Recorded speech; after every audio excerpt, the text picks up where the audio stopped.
one of the things that I'm going to be talking about is aerospace workforce development and really engaging the next generation of folks in the space industry. A little bit about my background before I jump in. So I've been both on the engineering side and the business side of the space industry. So I've worked with NASA and the Space Force directly through my career. I've designed electronics for NASA Artemis, which is putting the first woman and first person of color on the moon in 2025. So really looking forward to that. And as I've gone through my time in the industry, what I'm going to talk about today is mainly focused on how to build the next generation of the workforce, meaning creating positive cultures in the aerospace industry. A lot of the presentations that I've seen at a lot of these conferences are very technical focused, which is obviously really important. There also needs to be something to be said about our shrinking workforce. Over 50% of the space industry right now is retirement eligible. Over 50%, which means that in the next 2 to 5 years, a very large majority of the folks that are currently today, especially in those senior technical positions, will no longer be here. And in order for the space industry to really keep up with the rapid growth that has happened over the last 5 to 10 years, that is coupled with the fact that we're losing the top talent at those retirement ages, we need to start building our workforce today so that we can backfill those positions. And a couple ways to do that, I'm going to share kind of my strategies and what I've seen and what has also worked well for me and retaining me as both an engineer and a business person in this industry. So I have 3 rules. The first one is have a diverse and inclusive workforce, period. And I'm going to give some strategies as to how to do that, but that could be different people from various different backgrounds, different colleges they went to, different places that they've been, different backgrounds in various different socioeconomic status. All of that plays a role in, we need everybody in this industry. There are, as of 2020, the top workforce group was technology. So all of the people that are coming out of engineering and computer science today are going into the technology industry and not necessarily coming to aerospace and defense anymore. Whereas 15, 20, 50 years ago, when tech wasn't as as strong, then all of the people were coming into the aerospace industry. So that's not the same anymore. So having a diverse and inclusive workforce is the number 1 rule that I have in building the next generation of the workforce. The second rule I have is understanding employees' expectations. Before COVID, especially with COVID-19, it changed how we do business across the globe. So whether it's nighttime, in the morning, wherever you're watching from, you have been affected, obviously, by COVID-19 practices. A lot of what we do in the space industry has traditionally been on site. And since COVID, we did realize that a large majority of the work, even design, can be done at home. Some of the testing and systems integration, that has to be on site. But the expectations of the people that are coming into the workforce now are they need to have flexible work schedules and to be able to actually work from home in some cases. Remote work, hybrid work, all of that is key. And if the company that you work for or the company you're leading doesn't offer that, it can make it even harder for people to stay in space or aerospace. And then my third rule is defining what your company's mission is and communicating that and permeating it throughout the organization. A lot of times I've seen, obviously, the product that you're building matters. You have to have a competitive advantage. You have to have a talent pipeline. In order to sell a product, you're not selling a satellite.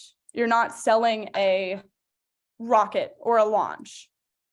What you're selling is what your team can build. And if your team doesn't understand your company's mission or the values, collectively, that is something that people will leave out of the workforce. So to reiterate those 3 rules, the first one, having an inclusive and diverse workforce, understanding the expectations of people that are looking to come into a company or stay at a company, and 3, having a key focused mission and permeating it through the workforce and externally. There's 2 things collectively. In order to build the next generation of the workforce, there are 2 things to focus on: hiring and retention. That is it. Sorry, I saw Nicholas's note. If you do have any questions while I'm talking. Sorry about that. No worries, no worries. If you do have any questions, feel free to stop me, ask any questions along the way. I'm here to give my input, but feel free to stop me at any time. From the hiring side, we need, like I mentioned earlier, we need every single person we can in space or in aerospace to solve the world's most complex problems. If we're gonna send people to Mars in 2030's timeframe or a little later, depending on budgets and timelines, if we're trying to accomplish these insane, awesome goals, we need to have every single person possible apply, no matter what. And currently, what I see a lot of people when I talk to them, they're like, oh, space industry is astronauts or engineers, but it's so much more than that. It's leaders, it's business, it's finance, it's P&L. So all of that is focused on the hiring side. There are many different ways to hire people. Focused on, for example, someone that goes to the University of Southern California for electrical engineering might tackle a problem differently than someone that went to Cornell for systems engineering, for example. That demographic, that difference in culture, and having different majors can all play a role in how people operate or tackle a problem. So focusing a recruiting strategy to bring people into your organization is key. And that strategy has to involve hiring different locations, hiring different positions, recruiting for different types of engineering. Maybe you have a test engineering position and you might fill it with an electrical engineering student, or maybe you have a mechanical engineering position open and you fill it with someone that did systems engineering, for example. Really what I'm trying to say is different backgrounds will play a role in how people work in the workplace. So ensuring that multiple different people can come in and be recruited, that will ultimately make a positive culture when those people are in the workplace. There also are a lot of programs that are in high school and college and even middle school that people can either do internships or volunteer at an organization. So if you find yourself struggling to hire, out of school full-time position people, that is something that you can look into. So going into schools and actually saying, hey, this is the company that I work for, this is what I do, and we're looking for folks in ages 16 to 18 to come shadow us at work. That might be where those students go into college and then they come start an internship program with you. So building an actual talent pipeline is how you're going to get a large amount of applicants so that you can find the top talent and retain them as they start their first early career full-time positions. There are other fellowships, for example, that are for either college or I think also high school students that provide a diverse group of people to have direct internships in the aerospace industry. Brooke Owens, that fellowship, and Patty Grace allow for students with different backgrounds to partner directly with the space industry and aerospace to get them involved in internships early so that when they're ready for full-time positions, they can jump in and, quickly go into those early career positions.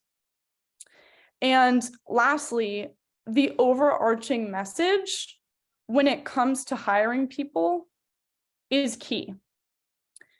What people see when they Google a company, or maybe they're looking at the company's LinkedIn page, all of that is really important to showcase different people and different ideas so that you can start getting that top talent to apply to your company. If you have an outdated logo, someone will instantly say, I don't want to work for this company. It's that specific. So especially if you're either working at a startup or a smaller business, ensuring that you're keeping up to date with your website and your brand looks like the culture that you want to emulate, whether it's fast-paced, maybe you're making something innovative. The people that are looking at those companies are really going to pick up on that. So the attention to detail is key. All of that is important on the hiring side. Now that I talked a little bit about the hiring, I also want to talk a little bit about retention. As all of these applicants are coming in, maybe you have new full-time students, maybe you have interns, or maybe you have people that have been working there for 15, 20 years. Retention is almost more important than the hiring side. As this 50% of the workforce starts to retire, there's going to be a very large gap in what I call the bathtub curve. So you can think there's a lot of early career folks at many companies and a lot of very senior executives or senior personnel. In that middle ground, the middle management positions, I would say, those are almost the hardest to retain. People are changing positions, lifestyles, and it makes it to where they're more willing to move around during those times and ultimately leave companies. If you're going to retain somebody, that is the best way to keep your workforce going. And ultimately, those early career people that you had just hired now have to become executives within 5 years. There is no other choice. There's a very large shortage of people, especially in STEM positions nowadays. There's so much growth in the space industry, so those people have to be prepared to go into executive leadership roles literally within 5 years. And the only way to do that is strong, aggressive workforce development. And I'll talk a little bit about some of the things that I have seen that worked well in the industry thus far and kind of where I feel like we can improve and grow into. The culture is the biggest thing.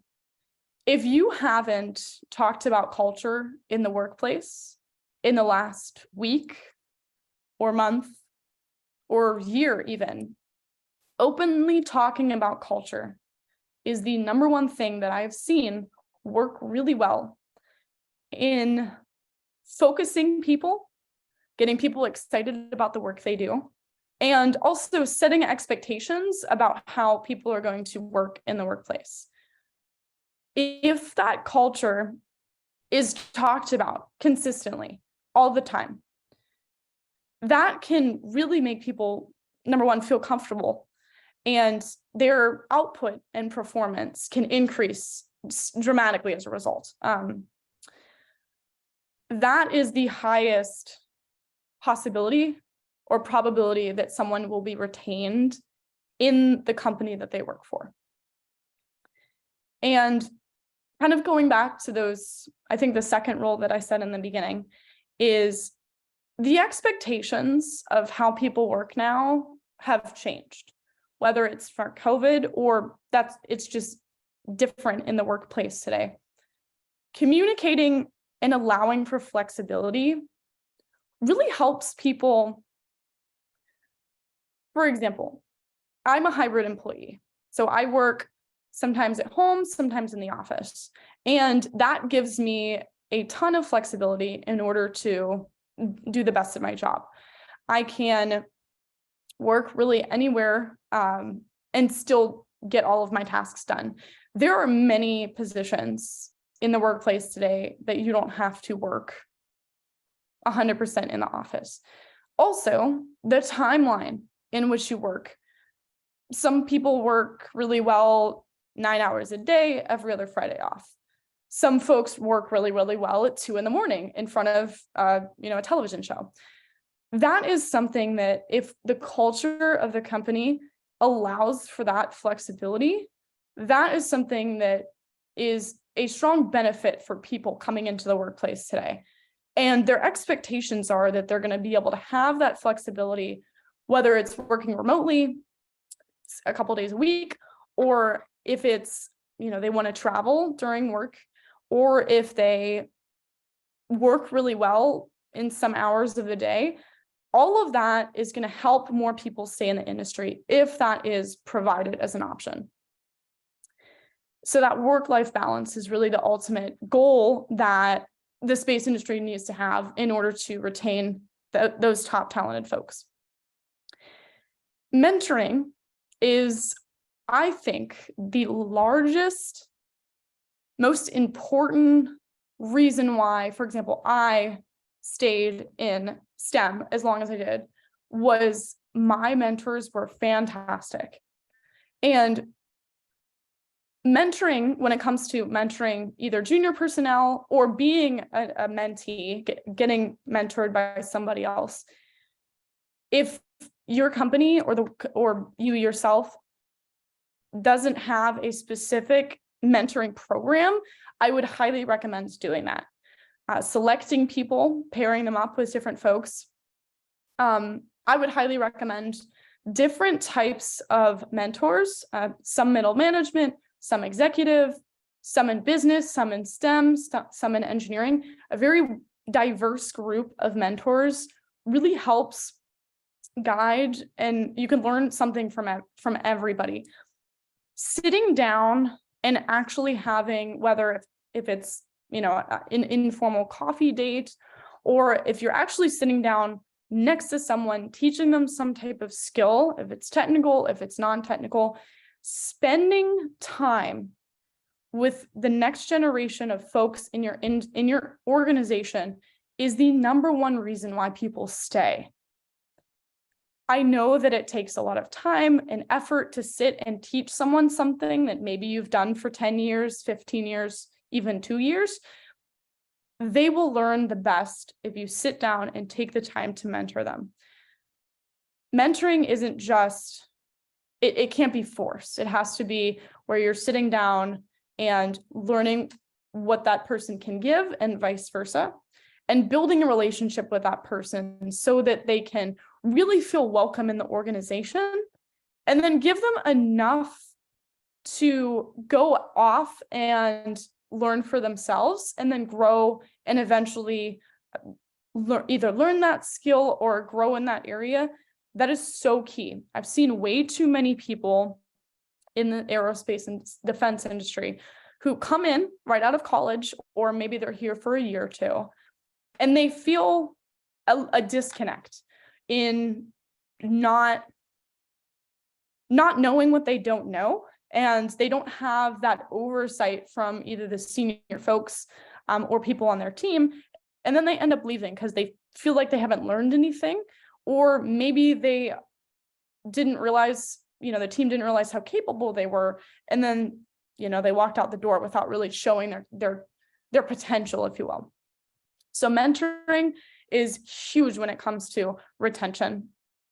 And then lastly, there are many different opportunities for, if you have leadership development programs, if you provide graduate programs at colleges, for example, in terms of getting kind of this middle management to executive rank folks ready for these jobs as these folks are retiring, ensuring that they have all of the resources in order to do that and be ready for those roles.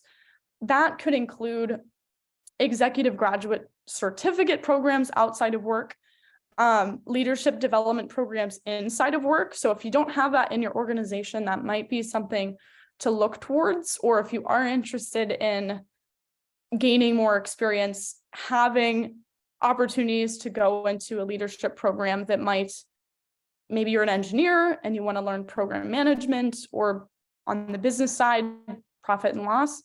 Those different type of leadership programs are critical in order to bring the people up to speed.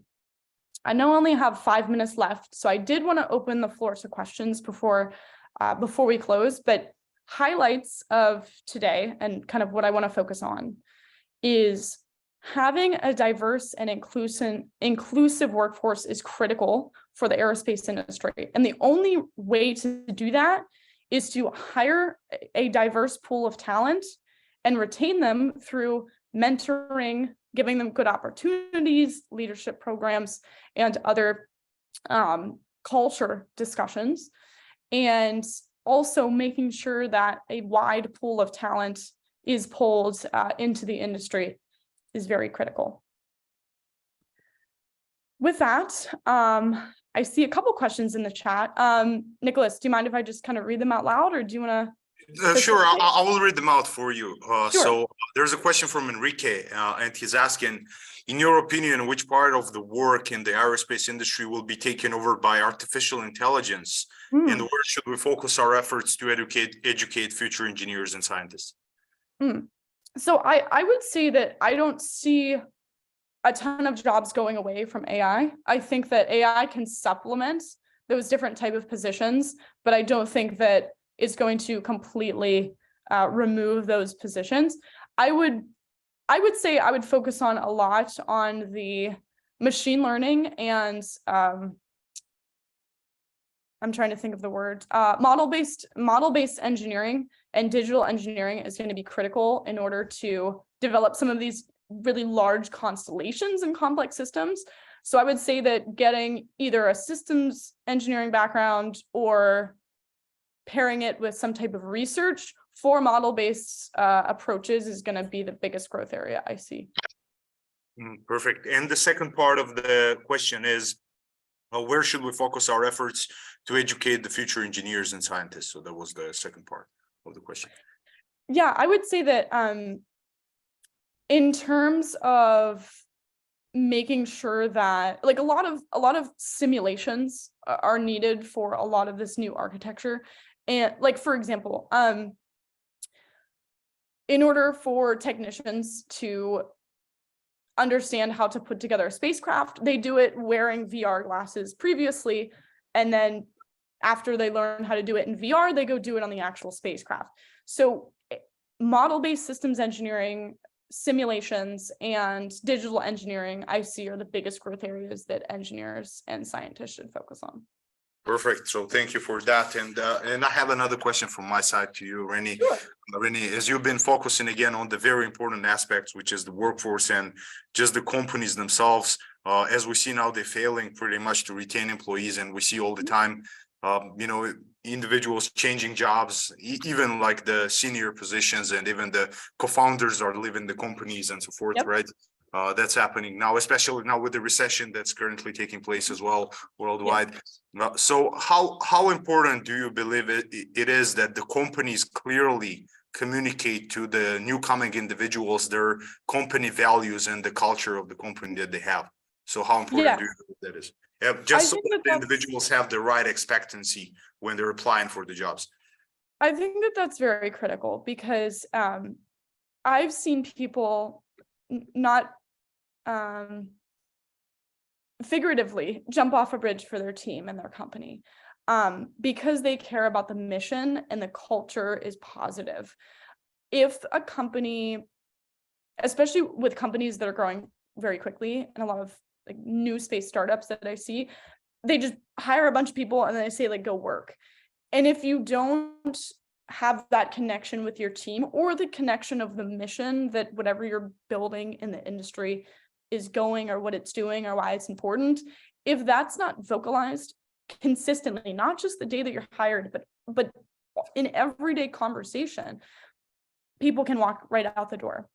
Whether, I mean, some folks, you know, they move or they have change in lifestyle, but overall, having a positive culture, setting the expectations and vocalizing it on a consistent basis is very key to keeping those folks retained. Perfect, wonderful. So thanks again for that, Renee. And one last question from my side, Sure. as we still have 1 minute here. Sure. So the question will be regarding the incentives for the workforce that's coming into the space industry. As well, we see space industry, especially having now a lot of those startups and younger companies that maybe don't have the kind of capital that, let's say, companies in other industries would have, like fintech industry and other industries. And individuals just find themselves leaning more towards those industries rather than the space industry, simply because of those compensation and also other incentives that go in there. So how do you believe the space companies can incentivize and encourage individuals to come into the space industry regardless of those factors? That's a really good question. In terms of getting people motivated to either come into industry, especially with the startups that don't have as much capital, there's a couple things that I'd recommend. Number one, if there is an opportunity to give even a little bit of equity, knowing that that person is working to be successful every day, like the company matters to them just as much as they matter to the company. That's a decent incentive, even if it's small, it's something that really motivates. Another thing would be the growth opportunities. So vocalizing that folks can come into the space industry, and if they work well and they do well, they can grow. In terms of some of the other industries, like tech, for example, sometimes it's a regimented years of service that you kind of need to go through. So having the opportunity to give someone either a stretch assignment, or, for example, I was an engineer and I did a marketing assignment for 3 months and I was happy about that. Giving that extra growth opportunity is also key as well.